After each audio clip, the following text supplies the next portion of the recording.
Bonjour à tous, nous démarrons, bonjour mesdames et messieurs, nous allons démarrer le H de Breakfast du vendredi 25 avril. Donc merci à tous de votre présence. On va démarrer tranquillement le temps que tout le monde se connecte. Donc pour rappel, le H de Breakfast est un webinaire qui est organisé par Bretagne Développement et Innovation, l'agence de développement économique de la région Bretagne, et qui a vocation donc à informer la filière des évolutions concernant l'hydrogène renouvelable et puis aussi des actualités de toutes celles et ceux, de toutes les entreprises qui font la réalité de la filière hydrogène aujourd'hui dans notre région. Voilà, donc avant de céder la parole à nos intervenants du jour, donc, qui seront successivement M. Olivier Autain de Grême et M. François Bignon de Veolia, je vais avoir le plaisir de vous partager quelques actualités filières pour commencer. Alors, je vous donne un petit peu l'ordre du jour. Donc, déjà, le sujet, bien entendu, le plus important pour nous, ça va être la SNH, donc Stratégie nationale hydrogène, qui a été publiée alors, le 16 avril. Donc, cette stratégie arrive donc, pour nous adapter en fait aux évolutions structurantes qui ont eu lieu depuis 2020, voilà, donc surtout 2025, et donc c'était important de pouvoir se réadapter et de redonner un nouveau cap. Alors, un bilan tout d'abord, c'est avant toute chose, donc c'est 150 projets qui ont été soutenus en France, 8000 emplois directs qui ont été et qui seront créés d'ici 2030. Donc ça, c'est un premier bilan qui a été fait. Et puis surtout, de nouvelles orientations qui peuvent être retenues. Donc, c'est un lissage des objectifs d'installation d'électrolyse sur le territoire. Alors, on est un petit peu en deçà de ce qui était prévu initialement, on le sait, mais néanmoins, la dynamique est maintenue. Une maîtrise donc, qui reste importante de l'ensemble des équipements de l'hydrogène et de cette technologie, donc toujours un soutien sur ce point.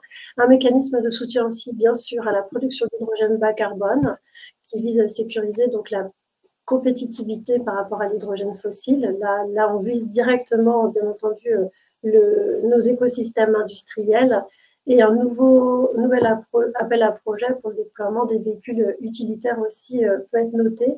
Donc, tous ces VUL qui aujourd'hui étaient visés par les véhicules, enfin, pour lesquels les véhicules électriques ne pouvaient pas complètement, bien entendu, répondre aux besoins d'usage intensif.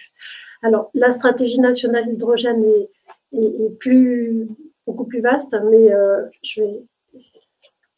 Merci. Donc, je crois qu'il y a un petit... Bon, en tout cas, ce que je peux vous indiquer, c'est qu'on va vous renvoyer dans les éléments de ce partage les éléments complets de la stratégie nationale hydrogène. Je vous invite bien sûr à consulter celle-ci avec les liens qu'on vous pourra vous transmettre. Nous aurons l'occasion de revenir sur les différents éléments de la stratégie nationale hydrogène à l'occasion de nos différentes réunions, notamment celle du 10 juillet prochain, où on pourra échanger autour d'une réunion de la délégation Bretonne France Hydrogène. Donc, ce sera dans le cadre de notre rencontre semestrielle à Charbourg. Je poursuis sur les informations générales pour vous indiquer que le GT Recherche, donc, qui est animé par ERH2, donc Monsieur Bruno Mansuy, représenté par Monsieur Bruno Mansuy, est actuellement en train de chercher comment faire une collecte des données recherche sur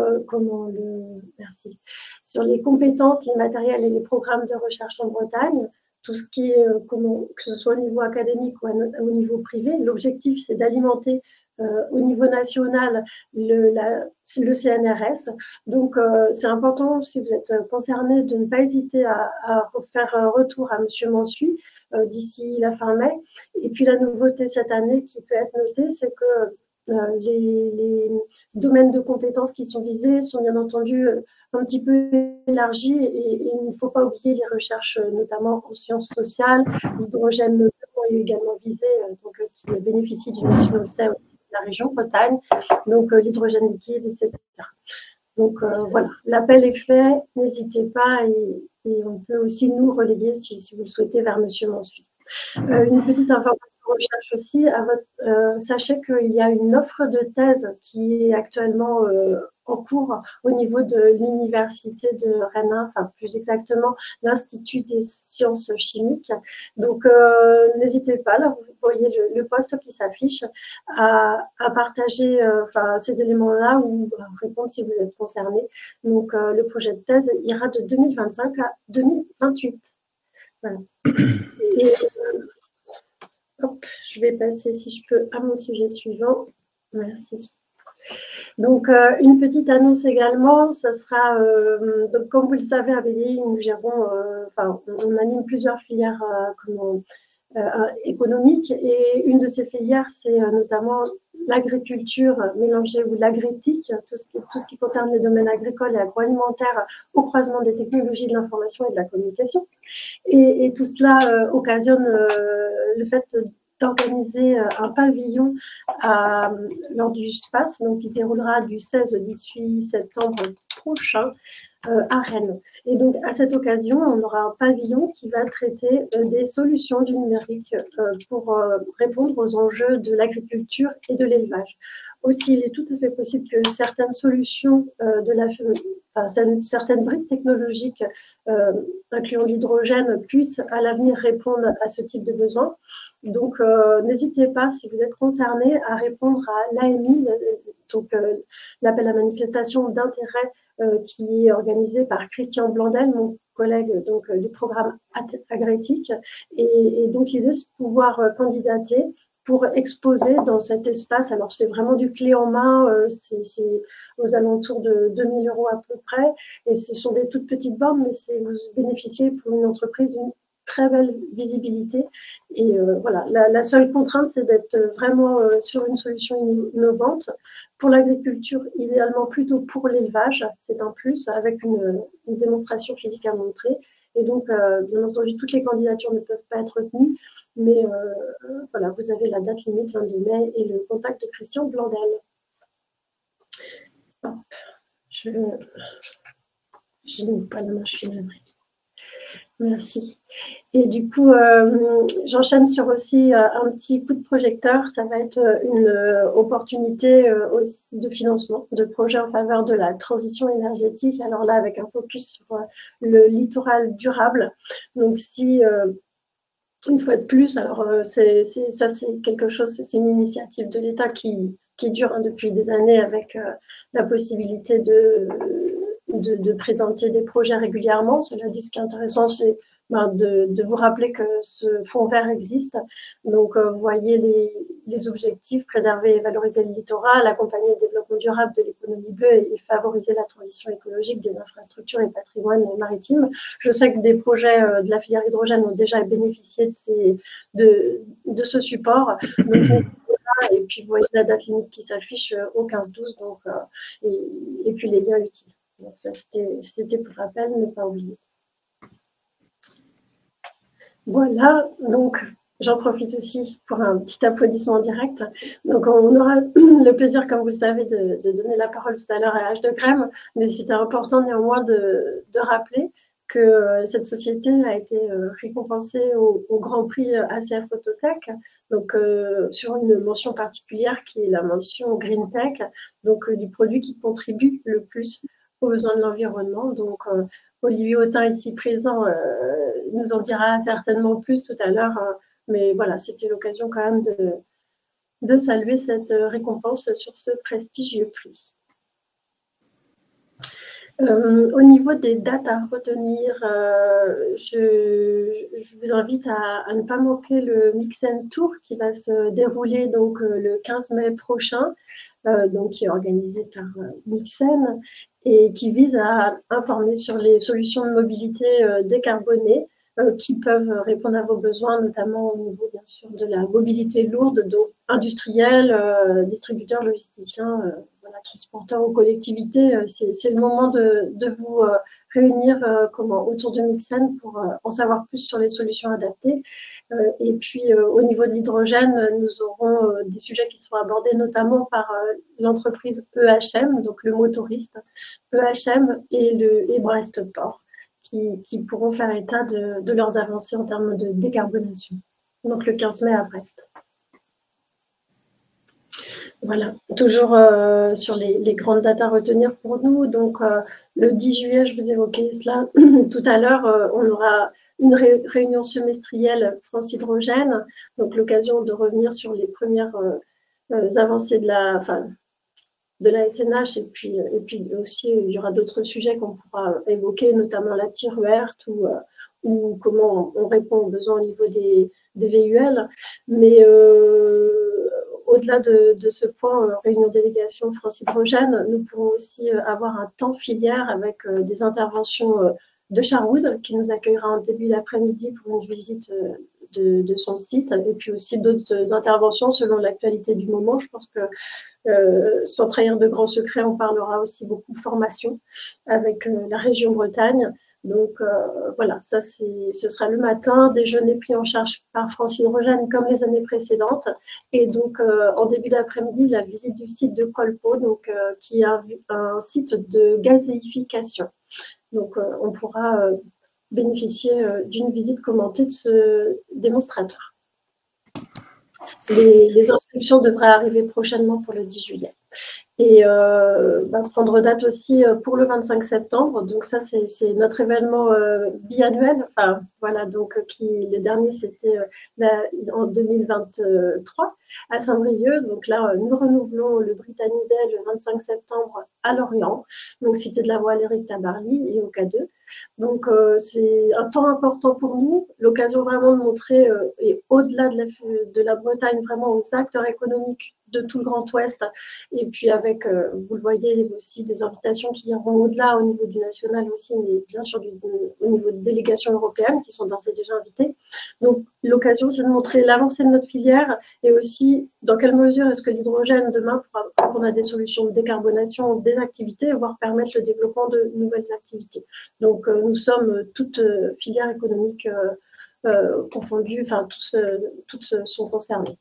Donc cet événement mêlera conférences, des conférences sur à peu près 3 et des présentations d'entreprises, et puis tout un espace d'exposition un peu plus classique avec des stands, et ça, on insiste bien, un village des solutions, donc qui pourrait être enrichi cette année d'un accès bord à quai avec donc d'ores et déjà quelques bateaux de prévus.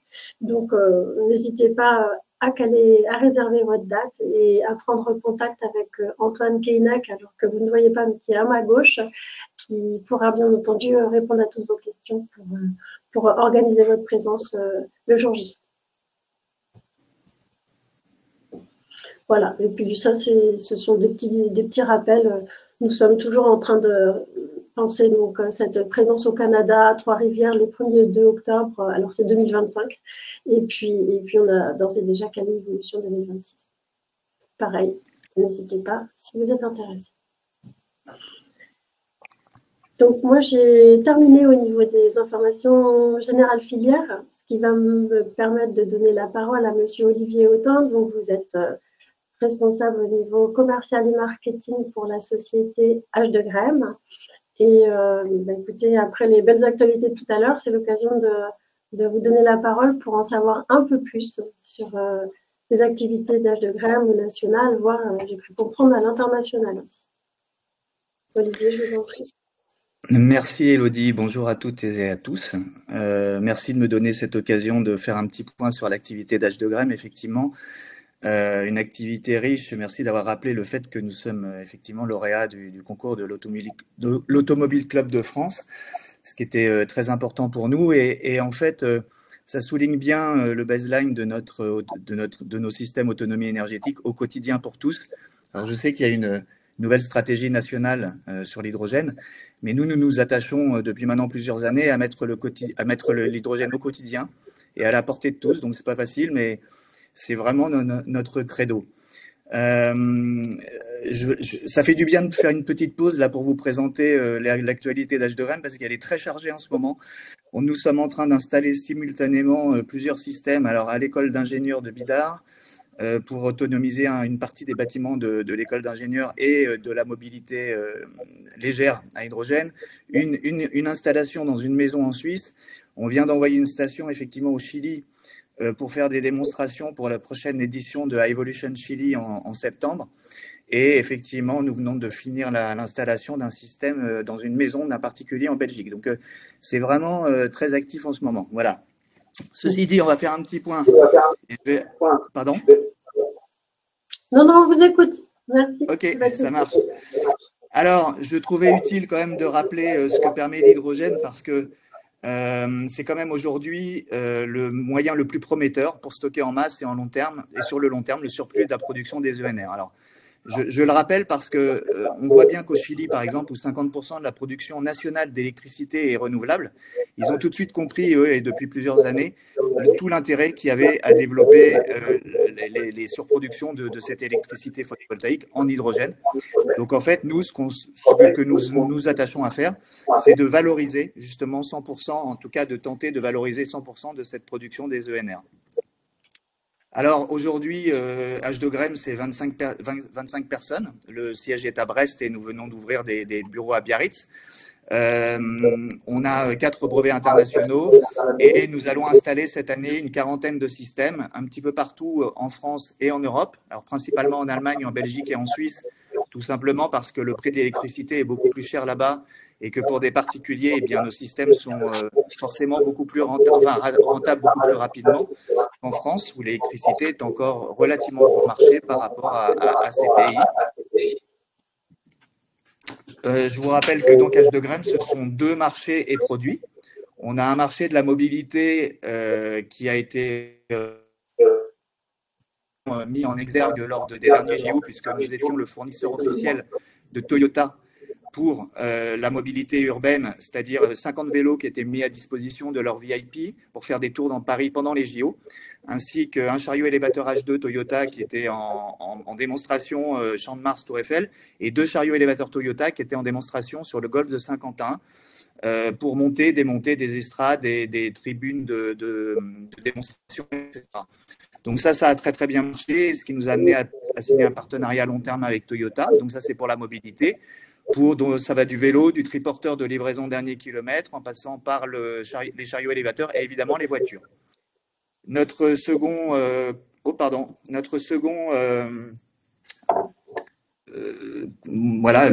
produit, c'est pour le bâtiment, c'est pour l'autonomisation des bâtiments. Donc ça va évidemment de la maison individuelle. J'ai oublié tout à l'heure de vous préciser qu'en même temps que nous sommes en train d'installer tous ces systèmes, dans 15 jours, nous installerons et nous inaugurerons un système d'autonomie énergétique dans le premier relais et château en France qui sera totalement autonome énergétiquement, donc grâce à l'hydrogène pour sa mobilité légère. Il a des vélos, des triporteurs de livraison de dernier kilomètre et une Toyota Mirai. Donc, c'est une actualité très chargée effectivement en ce moment. Hop. Là, je vais vous proposer de vous rappeler brièvement comment ça fonctionne. Donc, je vais juste demander à Antoine de couper la musique parce qu'elle est insupportable et je vais vous commenter au fur et à mesure de la vidéo. Hop. Donc, je ne sais pas comment lancer la vidéo là du coup parce que si j'appuie sur suite, ça me met la slide suivante. Ouais, on s'en occupe, pas de souci. Ok, super, merci. Juste le petit temps de latence donc c'est impeccable, je pense que ça va être. Vous regarderez, Olivier, vous avez d'ores et déjà une petite question donc, dans le chat. On pourra y répondre plus tard, hein, mais qui pose la question de la validation de la sécurité du système COCA et du stockage jusqu'à 10 kg. Oui. Voilà. Donc là, vous avez un bâtiment type donc, qui est approvisionné évidemment sur le réseau. Et comme la plupart des maisons aujourd'hui, on vient placer des maisons ou bâtiments, quels qu'ils soient, hein, des panneaux qui permettent en autoconsommation de venir alimenter la maison.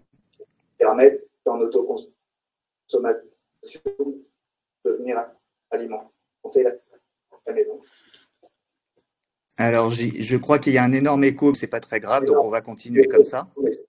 C'est pas très grave, donc on va continuer. Donc, pour le stockage court terme, évidemment, il y a toujours la présence d'une batterie, mais tout le surplus de la production photovoltaïque va en fait permettre de produire de l'hydrogène grâce à un électrolyseur, de le comprimer pour le stocker dans des bouteilles, à 300 bars pour l'habitat et à 500 bars pour la mobilité. Et ensuite, via une pile à combustible, ressortir sous forme d'électricité en saison lorsque de besoin pour venir alimenter les besoins de la maison.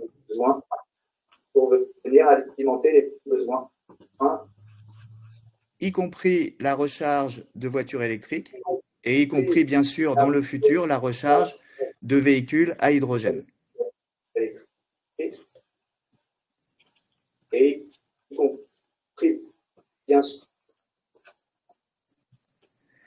Donc, je propose, Antoine, d'arrêter la démonstration parce qu'après, ce sont les applications, mais je vais en parler un petit peu plus longuement.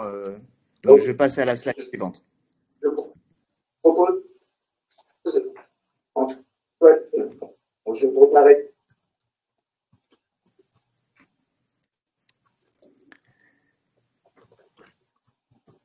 Alors, je pense que la slide suivante qui s'affiche là, c'est la maison individuelle. On est d'accord? On est d'accord? Tout à fait, c'est bien ça. OK.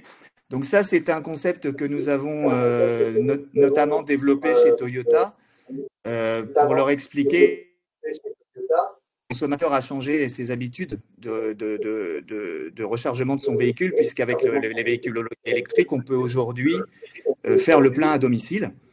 Et donc, on comprend qu'aujourd'hui, la maison n'est plus seulement une maison d'habitation, mais un écosystème qui va permettre d'être indépendant énergétiquement, non seulement au niveau de son habitat, bien sûr, mais au niveau de sa mobilité. Donc, nous sommes en train de travailler pour œuvrer afin de permettre, en fait, à un propriétaire d'être autonome énergétiquement à la fois pour sa maison et pour sa mobilité, donc un concept global d'écosystème. Ça, avec Trecobat, on a un partenariat depuis un an, on a un démonstrateur chez un de leurs clients et on vient de signer un contrat de partenariat pour mettre nos produits au catalogue Trecobat dès 2027 et permettre à tous leurs clients de tendre vers l'autonomie énergétique. Là, je vous en ai parlé tout à l'heure, c'était un gros success story, je ne peux pas résister au plaisir d'en reparler 2 minutes. Donc, nous étions les fournisseurs officiels de Toyota en hydrogène.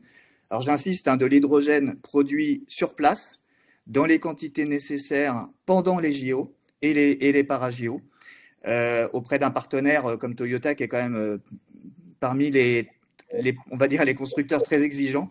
Donc, voilà, c'était un gros succès et voilà, j'en profite pour saluer toute l'équipe là parce que ça a été vraiment très, très intéressant pour tout le monde de prouver qu'il était possible, en plein cœur d'une manifestation internationale, de produire de l'hydrogène dans des quantités nécessaires et pour des usages vraiment au quotidien.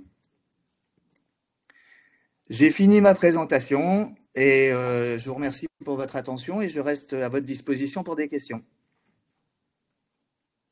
Merci pour cette présentation, Olivier. On a quelques petites questions. Donc, on va voir sur les points. Alors, je vous prie de m'excuser. On a un petit souci technique ce matin. Vous le savez, il y a un peu d'écho et nous ne sommes pas sûrs notamment de pouvoir donner la parole à Monsieur François Bignon de Veolia qui doit ensuite présenter le sujet suivant. Donc, voilà. Avant de... On va peut-être garder comme d'habitude les séances de questions-réponses pour après la présentation de Veolia, sauf à voir si M. Bignon peut intervenir. Est-ce que tu m'entends, Elodie? Oui, d'accord. Bon, bah, c'est bon à ce moment-là. Oui. Je suis connecté sur le téléphone, donc ça marche par numéro. Eh bien, on va fonctionner ainsi. Donc, en tout cas, merci Olivier pour cette présentation. C'était très riche. J'aurais aussi quelques questions après à vous poser, mais on laisse la parole à Monsieur Bignon et ensuite, du coup, on aura du temps pour réagir et interagir avec les deux intervenants. Parfait. Donc, voilà. François, on va vous guider, donc on va vous indiquer étape par étape les éléments clés qu'on projette pour que vous puissiez intervenir. Donc, vous êtes directeur service aux collectivités Veolia France et vous allez nous présenter ce matin le projet de décarbonation d'une flotte de bennes à ordures ménagères et en pyrrole via une motorisation à combustion interne hydrogène. Je vous laisse la parole. Ok. Donc, du coup, nous, on a pour projet un objectif de décarboner. Il y a vraiment un gros écho. On a pour projet de développer la décarbonation de nos flottes de véhicules. Olivier, si vous pouvez passer à la slide suivante. Donc, globalement, nos activités apportent, moi, pour la partie collectivité territoriale, donc je gère toutes les équipes qui réalisent les prestations pour le compte des collectivités. Donc, on a tout ce qui est collecte, qu'on appelle porte-à-porte. Donc, c'est les bacs que vous sortez devant chez vous. Le PAV, c'est tout ce qui est apport volontaire, c'est les colonnes. On a tout ce qui est gestion aussi haut de quai, bas de quai de déchetterie. Et dans la gestion du bas de quai de déchetterie, vous avez mis une petite photo, c'est les gros caissons rouges où on met les déchets. Et ça, c'est transporté par des camions en pyrrole. Et ensuite, on a tout ce qui est activité nettoiement urbain. Dans ce cadre de ces prestations-là, nous tenons à réaliser une décarbonation de nos flottes. Ensuite, par rapport à l'hydrogène, je vous ai mis une petite carte de Maxime Baudot qui est très intéressante sur le regard de nos territoires. Et on voit bien qu'entre 1901 et 2020, nous avons une centralisation des habitants sur des cœurs urbains. Et c'est dans ces cœurs urbains que nous devons décarboner nos activités. Comme ça se centralise sur des agglos ou des grosses villes, je cherche à venir décarboner les véhicules en fonction des énergies et des ressources disponibles sur un territoire. Et l'hydrogène, je pense, prend tout son sens pour créer des écosystèmes urbains avec des productions locales et ensuite décarboner les prestations qu'on peut réaliser. On peut passer sur la slide suivante, Olivier, s'il te plaît. Donc, on a un vrai challenge sur nos ressources. La croissance, comme on le sait tous, elle est bien dans un monde fini et on ne peut pas se développer ad vitam aeternam. Et donc, c'est bien dans ce cadre-là que moi, je suis très intéressé et poussé par l'hydrogène.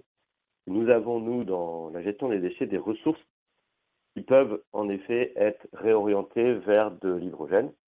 Donc, plus que rétrofiter des véhicules, je commence aussi à creuser le sujet de production d'hydrogène qui sont en lien avec des déchets. Donc, il y a plusieurs modèles économiques qui peuvent nous faire naître des écosystèmes. Je veux bien que tu passes la slide d'après, Olivier. Donc, moi, l'analyse que j'en fais sur la décarbonation, donc c'est une équation qui est dure à résoudre, hein, mais on a du charbon, on a du bois, on a du pétrole, on a du gaz, on a de l'électricité, on a de l'éolien, on a du solaire et on a de l'hydrogène. Dans ce cadre-là, moi, je cherche à créer des écosystèmes qui soient déconnectés des marchés européens et nationaux pour venir flatter l'énergie. On vient flatter l'énergie dans nos services et nos prestations. Ça nous permet de ne pas être, entre guillemets, victime des fluctuations énergétiques qu'on constate sur les marchés. Post-Covid, on a eu un prix sur le GNV et bio-GNV qui a explosé et c'était très dur de tenir les charges. Du coup, les prix de vente et notamment ensuite après toutes les taxes pour les administrer. Donc, nous, on est très attachés à regarder comment flatter cette énergie-là dans nos camions. Et l'hydrogène a du sens puisque nous avons sur nos territoires, il y a l'électrolyse de l'eau, bien évidemment, mais nous avons aussi des déchets qui peuvent permettre une production d'hydrogène. Mais avant d'aller attaquer ces sujets de production, il faut s'assurer que tout ce qu'on va mettre en place pour collecter nos déchets, que ce soit sur de l'empyrole ou de la benne à ordures ménagères, soit acceptable au niveau économique. Donc pour ce faire, on est soutenu par la région Bretagne et BDI pour monter 2 prototypes. Un prototype sur une benne à ordures ménagères et un empyrole. Et donc c'est cette équation-là, par les 2 prototypes qu'on veut monter, essayer de résoudre. Et je suis persuadé que l'hydrogène va prendre son sens dans cette équation. Je passe la slide juste après, Olivier. Donc l'idée, c'est de prototyper 2 types de camions. Donc là, je vous ai mis en photo une benne à ordures ménagères. La benne à ordures ménagères, c'est ce qu'il y a de plus compliqué à rétrofiter. Pourquoi? C'est qu'à l'arrière, nous avons des équipements, des basculeurs automatiques pour vider les bacs. Nous avons des boucliers à l'intérieur qui permettent de compacter les déchets. Donc, il y a une demande de puissance énergétique très importante. Si on arrive à faire sur une benne hydroménagère, tous les camions qui suivront seront beaucoup plus faciles à réaliser. Néanmoins, on va quand même tenter l'empyrole, qui lui est plus facile, puisque nous avons sous le châssis plus de place pour venir mettre en place des réservoirs à hydrogène. Ce qu'il faut savoir sur nos camions, c'est qu'un réservoir à hydrogène, on a besoin de 2 fois plus de volume que le GNV, par exemple, pour avoir la même autonomie. Donc, on a une grosse réflexion châssis à avoir dans notre étude pour le positionner les bonbonnes d'hydrogène. Donc, on a choisi les 2 véhicules. Ensuite, là, on va rétrofiter le moteur gasoil en moteur à combustion H2. Pourquoi la combustion dans un premier temps? C'est qu'on vient enlever le moteur gasoil et on vient plugger un moteur à combustion hydrogène et on garde la même cinétique. C'est-à-dire qu'on n'a pas besoin de transformer tout le reste du camion. On change que le moteur. Et ensuite, à nous de positionner les bonbonnes où il faut. Ensuite, dès qu'on aura construit ces 2 rétrofits en prototype, on va aller tester sur le terrain plusieurs données, puisque c'est ces données de terrain qui vont nous permettre de définir derrière les business models économiques qui vont tenir. Bien évidemment, l'autonomie. On a besoin sur l'empyrole beaucoup plus d'autonomie que sur une benne ordure ménagère, mais la benne ordure ménagère a besoin de plus d'énergie. Pour vous donner un ordre d'idée, la benne ordure ménagère fait entre 120 à 150 km par jour. L'empyrole est plutôt autour de 300. Ensuite, on a tout ce qui est maintenance. Avec un moteur à combustion, la maintenance sur le reste des équipements va rester similaire à constater maintenant ce que la maintenance sur le moteur va engendrer. On a bien évidemment le coût de tout ça et ce qu'on appelle le TCO. Donc, c'est le camion, l'amortissement, bien sûr, la maintenance, le carburant. Et ça va nous donner un coût au kilomètre ou à l'heure qui nous permettra de comparer avec de l'électrique, avec du biodiesel, avec du gasoil, avec du GNV. Aujourd'hui, j'ai rien contre l'électrique, au contraire, mais ça coûte extrêmement cher. Donc très très difficile à mettre en place, malgré la décarbonation qui est réelle. Le B100 marche très bien, mais pour moi je considère que c'est une énergie de transition. Encore faut-il que le B100 soit issu de ressources renouvelables. Le GNV est plutôt fossile, donc je suis vraiment pas du tout attaché. Par contre, le bio-GNV, quand on fait du gaz CH4 issu, en l'occurrence de biodéchets ou d'huile usagée, là, il y a un intérêt de décarbonation. Et l'hydrogène, aujourd'hui, on a pas mal de technologies qui commencent à voir le jour. Vous allez bientôt visiter Sherwood pour certains. On peut faire, à partir de déchets, du CH4 à partir de méthanisation, mais on peut aussi faire de l'hydrogène. Et donc, tout ça va nous permettre de déterminer ses coûts. Ensuite, on a la charge utile. La charge utile, c'est la capacité de préserver les tonnages collectés. Et ces tonnages collectés vont nous permettre de garder nos circuits de collecte. Ou si nous devons perdre de la place dans nos camions suite au positionnement des bonbonnes, il faudra estimer, calculer la perte de déchets collectés qu'on a et regarder l'impact aussi économique sur la transformation de nos circuits de collecte. Et donc, tout ça va nous permettre d'avoir une étude très technique, très économique sur le déploiement de l'hydrogène. Quand tout ça marchera, parce que j'ai fait quand même quelques calculs et je suis persuadé que ça va marcher, on pourra commencer à structurer des écosystèmes d'hydrogène sur des périmètres bien définis. C'est-à-dire repérer s'il y a ou pas des productions sur un périmètre, l'engagement politique aussi pour aller développer cette énergie d'hydrogène dans des services auprès des habitants, et après, bien évidemment, l'industrialisation d'une production d'hydrogène en local. Donc c'est un projet qui va durer, je pense, entre 1 an et demi et 2 ans, puisqu'il y a quand même pas mal de travail à réaliser. Et j'espère, dans 3-4 ans, après, commencer à évoquer de monter des écosystèmes hydrogène bien localisés. Voilà, dans les grandes lignes, le projet. Je crois que j'en ai terminé. Merci à tous pour votre écoute. Merci François pour votre présentation, c'est très clair. Du coup, on va pouvoir commencer le temps des questions-réponses. Il y a pas mal de choses dans le chat. Donc, pour Olivier Audin et vous-même, tout d'abord, François, comment commence concrètement le projet? J'ai pas entendu, pardon, Elodie. Je vous demandais la date de démarrage du projet. Ok. Alors, on a démarré fin d'année. Donc là, vous voyez, cet après-midi, je vais justement aller voir un moteur à combustion sur un banc d'essai. Donc là, on est en train de regarder la capacité de puissance du moteur et on va lancer avec des équipes de maintenance de chez nous, plus des ingénieurs d'un partenaire pour regarder le positionnement sur le châssis. Donc tout ce qu'on peut enlever et pour libérer la place. Et du coup, Donc on est déjà parti là. Super. Et il y a des questions sur le sujet. Est-ce que vous souhaitez communiquer le nom du motoriste avec lequel vous travaillez? Pour le moment, je suis en train de travailler avec EHM et positionné à Châteaulin dans le Finistère. Donc, je vais reprendre le fil des questions. Quelle est la puissance nécessaire pour un camion Ben, demande Frédéric Ludet, donc Europe Techno. Et voilà, et quelle quantité d'H2, c'est un petit peu la même question, nécessaire pour un camion Ben par jour? Si vous avez une idée. Alors, la puissance, je ne vais pas répondre tout de suite parce que je n'ai pas envie de dire de bêtises, puisque justement, on est en train de regarder, et on va en discuter déjà cet après-midi avec EHM, puisque du coup, on a plusieurs leviers sur un moteur pour augmenter la puissance.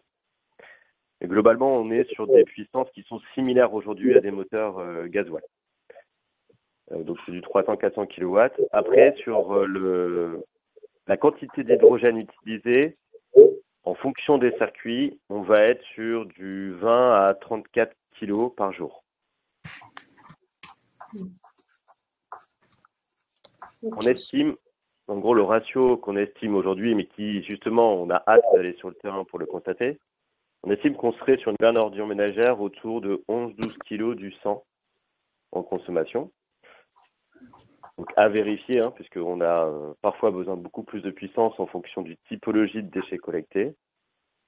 Sur un ampérol, je pense qu'on sera autour de 9-10. 9-10 kg par jour. Donc, en termes de puissance, vous dites, c'était aussi la question, c'est variable selon le type de déchets collectés. Et on est à peu près dans quels ordres? Alors, c'est surtout en fonction du camion, parce qu'on a des camions qui ont besoin de plus de puissance que d'autres. Mais je pense qu'on va être sur du 300-400 kW, je pense, de puissance. Et je pourrais vous confirmer ça ultérieurement. J'invite M. Ludet à prendre contact avec vous pour développer ces sujets-là. Oui, avec plaisir. Parce qu'il évoquait notamment le projet MOIPI, mais c'est un projet donc suivi par Europe Technologies. Je me permets de remonter un peu dans le fil de questions. Donc, Monsieur Jean-René Autret vous demandait s'il y avait une date d'homologation prévue pour, sur la benne ordure ménagère. Alors, l'homologation, c'est extrêmement long à avoir. C'est pour ça qu'on va passer par une RTI, ça veut dire qu'on va homologuer camion par camion pour les 2 prototypes. Après, en fonction des résultats de notre projet, si tout ça marche bien et que ce qu'on a à peu près dans les tables. Je précise, on ne manquera pas, et on se fera même un plaisir de relayer les avancées de vos homologations et puis du projet en général auprès de la filière. C'est très important, bien entendu, pour nous, d'autant que vous travaillez. Mais l'homologation, c'est soit on homologue le moteur, et donc là, c'est toute la chaîne de. Pour nous, au niveau filière. Sinon, les questions ont été posées par rapport aux fournisseurs de motorisation. Voilà, peut-on disposer des documents présentés ce matin? Oui, bien sûr, tout sera en ligne. Il y avait également des questions pour comment H2Grem. Merci François. Si d'autres questions qui vous concernent reviennent, vu que vous n'avez pas la vue sur le chat, je ne manquerai pas de les relayer. Et Olivier, une question pour vous. Vous aviez peut-être vu dans le chat, c'est Monsieur Jean-Romain Biel qui vous demande comment vous avez arrivé à vous démarquer économiquement parlant avec votre concept de batterie H2 par rapport aux batteries plus conventionnelles du marché. Pour faire simple, les batteries aujourd'hui permettent de faire du stockage court Olivier, terme. il me semble que votre micro est coupé. Je ne crois pas.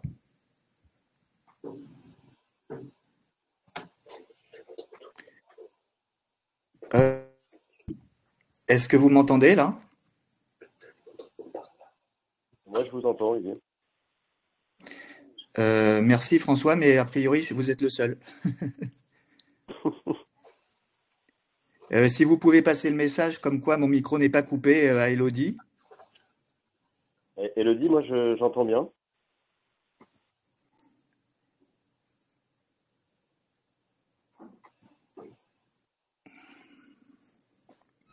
Je crois qu'on est les deux seuls alors. Non, a priori, il n'y a que Elodie qui ne nous entend pas puisque Grégory Flégeau nous dit qu'on nous entend.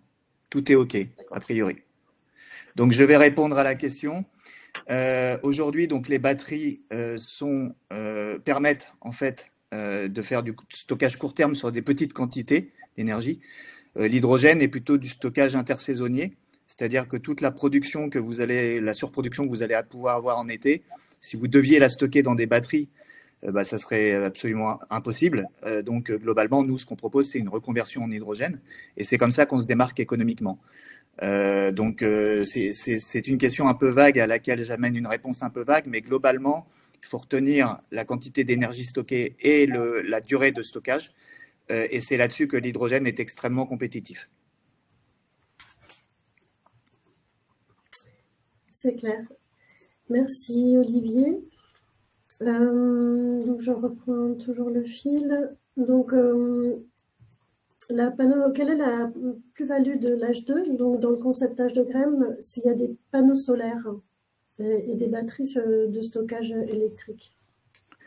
Je pense que ça rejoint un peu la première question.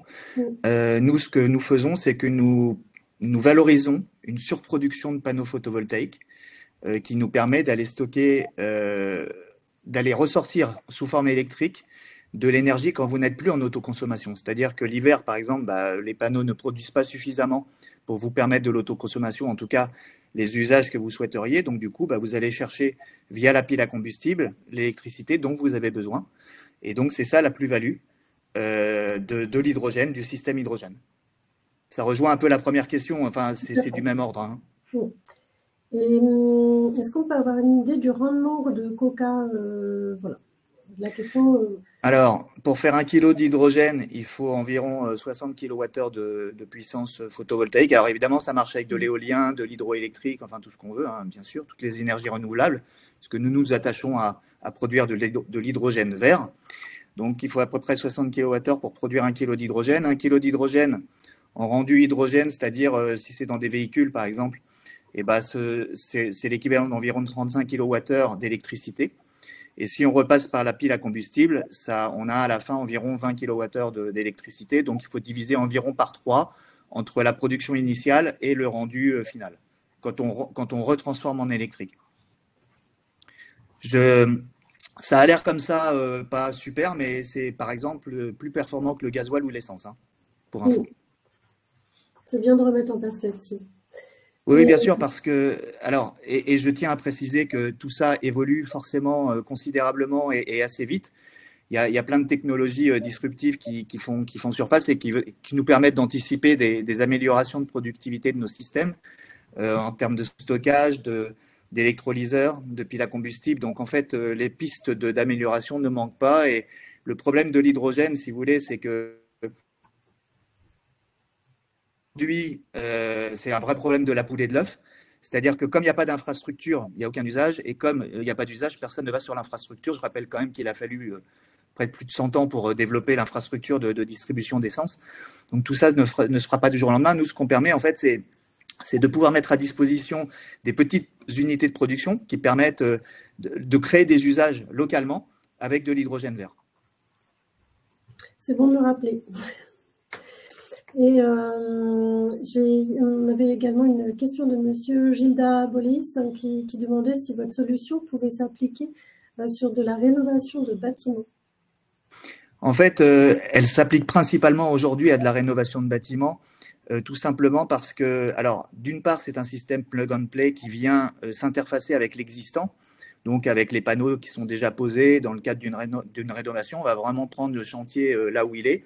Et notre système est interfaçable avec ce qu'il y a déjà, c'est-à-dire soit des batteries, des panneaux solaires, des pompes à chaleur, etc. Donc nous, on a un EMS, donc un Energy Management System intelligent qui permet de gérer intelligemment toute la répartition des puissances. Et d'autre part, il faut bien reconnaître qu'aujourd'hui, nos systèmes, étant donné que nous ne sommes pas encore en production industrielle, sont malgré tout relativement chers. Donc, en fait, c'est plutôt pour des bâtiments, des rénovations de bâtiments où il y a des grosses consommations, on va dire supérieures à 20 mégas annuels. Donc, souvent, ces chantiers de restauration qui s'adressent, alors là, évidemment, sur la Suisse et la Belgique, avec un prix de l'électricité beaucoup plus élevé, c'est d'autant plus intéressant. Mais en France, on a des clients sur des chantiers de restauration qui ont des projets de consommation, on va dire, de 50 mégas, par exemple, par an. Et là, du coup, c'est évident que notre système est d'autant plus rapidement amorti. Enfin, nous avons une question alors de monsieur, je sais pas, JMF Fifi. N'hésitez pas à mettre votre nom complet pour que nous puissions vous identifier. C'est plus simple pour l'échange. Quoi qu'il en soit, donc on avait une question concernant l'homologation en termes de niveau de sécurité et stockage de votre système COCA. Qu'en est-il? Bon, alors tout ça c'est très évolutif, hein. C'est en cours. En fait, aujourd'hui, il n'y a pas de réglementation. À partir du moment où vous stockez moins de 100 kg d'hydrogène, vous n'avez aucune réglementation. Et à partir du moment où vous ne distribuez pas plus de 2 kg d'hydrogène par jour, vous n'avez pas de réglementation non plus. Donc tout ça est en train de bouger, d'évoluer. Donc on va à la fois s'adapter et participer à la mise en œuvre de ces nouvelles réglementations. Je notais tout à l'heure qu'il y avait dans la filière formation Bretagne des nouvelles formations sur l'hydrogène. Tout ça fait partie en fait d'un tout, hein. C'est-à-dire que l'hydrogène est tellement disruptif aujourd'hui sur les marchés avec des usages tellement peu fréquents que la plupart il n'y a pas beaucoup de textes, il n'y a pas de formation. Or, on va avoir besoin de gens qui savent installer, entretenir, réparer à la fois des systèmes hydrogène de production, de stockage, de distribution, mais aussi tous les véhicules. Donc tout ça est en train d'être mis en place. On n'a pas les réponses à toutes les questions, mais on avance au fur et à mesure, on défriche et disons que pour l'instant, on n'a pas rencontré d'obstacles majeurs et tout ça est en cours. Voilà. À ce sujet, quels étaient, parce que vous êtes passé sur l'exemple donc parisien lors des JO, est-ce que vous avez eu des réactions particulières de la part du grand public ou des personnes qui étaient qui avaient l'occasion de bouger autour du système présenté? Écoutez, c'était assez incroyable, mais ça l'est à chaque fois qu'on met des vélos à hydrogène. Bon, les vélos viennent d'une boîte française qui s'appelle Pragma et les triporteurs de livraison dernier kilomètre également. Alors, ce sont des systèmes zéro lithium, zéro émission, donc ils sont extrêmement vertueux.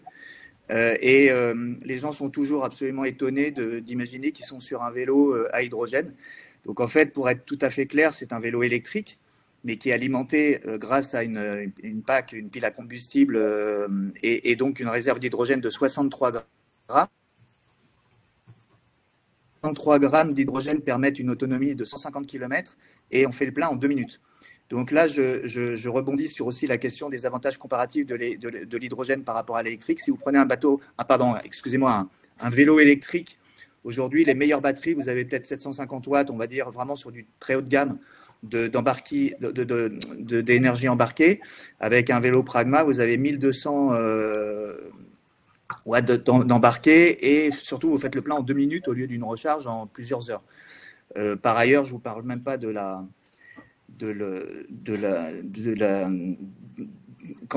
durée de vie des batteries qui est quand même généralement assez courte.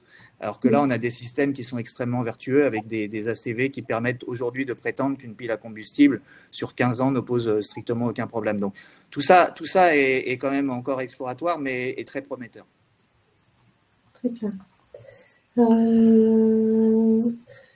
ne sais pas s'il y a d'autres questions, n'hésitez pas, j'ai essayé de remonter tout le fil, mais je peux en avoir manqué, hein, donc voilà, n'hésitez pas à remettre les éléments.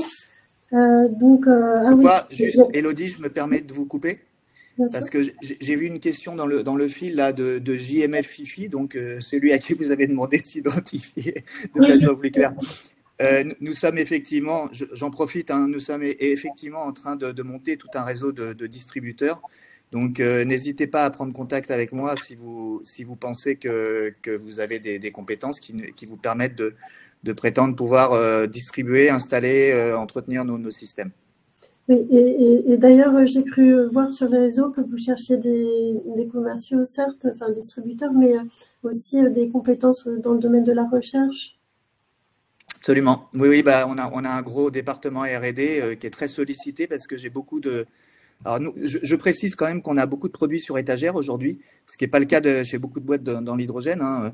C'est-à-dire qu'on a des produits qui sont prêts à être installés, qui sont fonctionnels, mais on a aussi la capacité de développer des systèmes sur mesure, c'est-à-dire là, par exemple, sans dévoiler de secret, pour la défense nationale qui est en train de réfléchir à l'autonomie énergétique de la France pour alimenter notamment des drones ou des choses comme ça, on a la possibilité de faire des développements spécifiques pour des applications spécifiques. Donc, tout ça pour dire que oui, on est très sollicité en R&D. La difficulté étant toujours d'être dans des projets, et nous attachons à avoir des produits qu'on veut distribuer, qui sont sur étagère, et d'aller sur vraiment de la standardisation de projets hydrogène. Voilà. Très clair.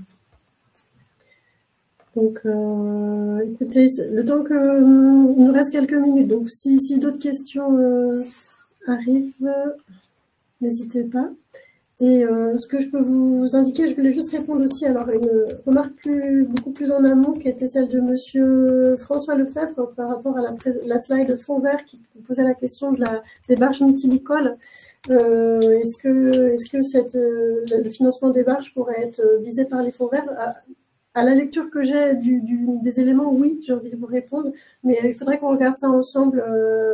François, donc faut pas, voilà, c'était pour vous l'indiquer, mais c'est justement dans le périmètre. Je vois, voilà, donc je pense qu'on est à peu près bon. En tout cas, François et Olivier, je vous remercie pour vos présentations et puis aussi pour tous les compléments apportés ensuite par rapport aux questions. Tout cela est très clair. Vos présentations seront en ligne de toute façon, que ce soit les slides ou la partie vidéo. Et ce que je peux vous indiquer aussi, c'est que nous ne manquerons pas de, bien sûr, vous donner la parole à l'occasion des événements qui arrivent, et notamment du Britannidaire, parce que c'est là où on se rend compte à quel point ce qui se passe en Bretagne et les expertises des entreprises bretonnes peuvent apporter au développement de la filière et à la décarbonation, donc des usages de mobilité notamment. Donc, merci en tout cas encore pour ces présentations. Merci à vous, Élodie. Je vous en prie. Alors, voilà, je vois qu'il y a des petites questions qui arrivent. Est-ce que H2Grem sera au Mix & Tour? Je ne sais pas si... C'est pas prévu pour l'instant. D'accord. Sauf erreur, vous êtes déjà intervenu à l'occasion d'un Mix & Tour, Olivier. Alors, ce n'était pas moi. Hein. Moi, j'ai rejoint H2Grem il y a à peu près 6 mois, mais je crois que oui, nous sommes intervenus. Oui. Voilà, tout à fait. Donc voilà, et puis vous verrez, il y a d'autres petites questions qui arrivent, mais je vous passerai les éléments pour que vous puissiez contribuer. Donc l'agenda des temps à venir, donc je vous propose ce petit rappel, donc Mix & Tour le 15 mai.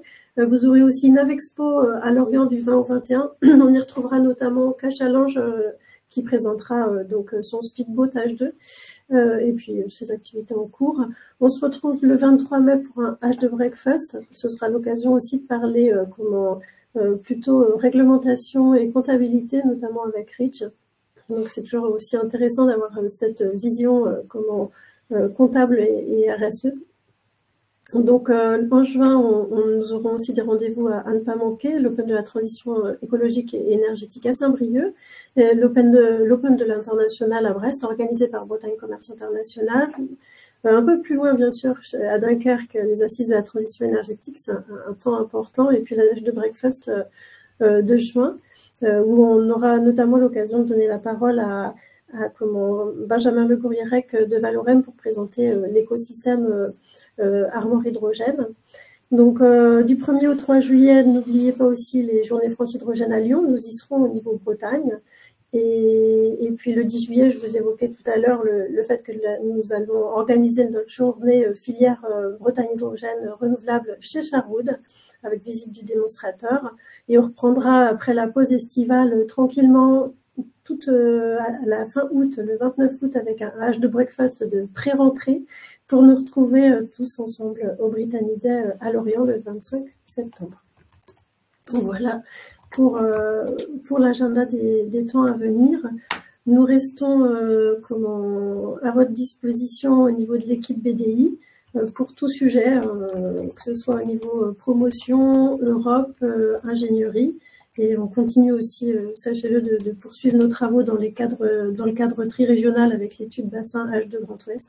Donc, à votre disposition pour poursuivre les échanges. Et je vous souhaite à toutes et à tous une très bonne journée et puis une belle poursuite dans vos projets. Bonne journée, bon week-end à toutes et à tous. Merci beaucoup à tous. Bon week-end.